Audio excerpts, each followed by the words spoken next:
dès lors. Et pour environ 30 millions d'années encore, la préparation alla bon train.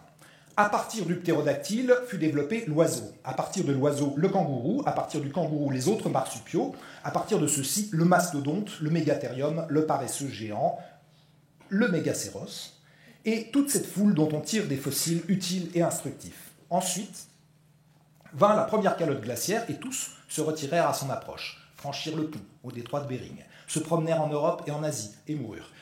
Tous, excepté quelques-uns, pour continuer la préparation.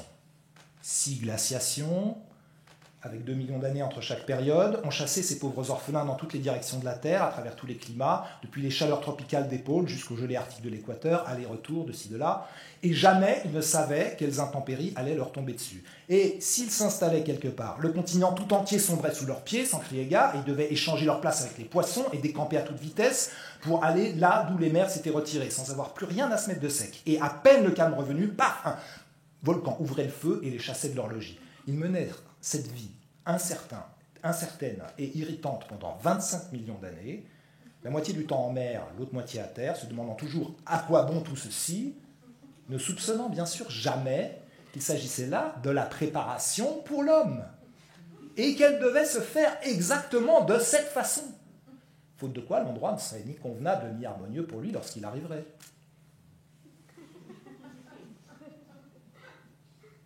Enfin, apparut le singe. Et tout le monde put voir que l'homme n'était plus très loin à présent. Et en vérité, il en fut ainsi. Le singe continua à se développer durant près de 5 millions d'années, et ensuite, il se transforma en homme, manifestement. Voilà l'histoire. Oui, l'homme est ici depuis 32 000 ans. Qu'il ait fallu préparer pendant 100 millions d'années le monde pour lui est la preuve que c'était bien le but. Je suppose. Je sais pas. Si la tour Eiffel représentait l'âge du monde, la couche de peinture sur le mamelon du sommet représenterait la part de l'homme à l'échelle de cet âge.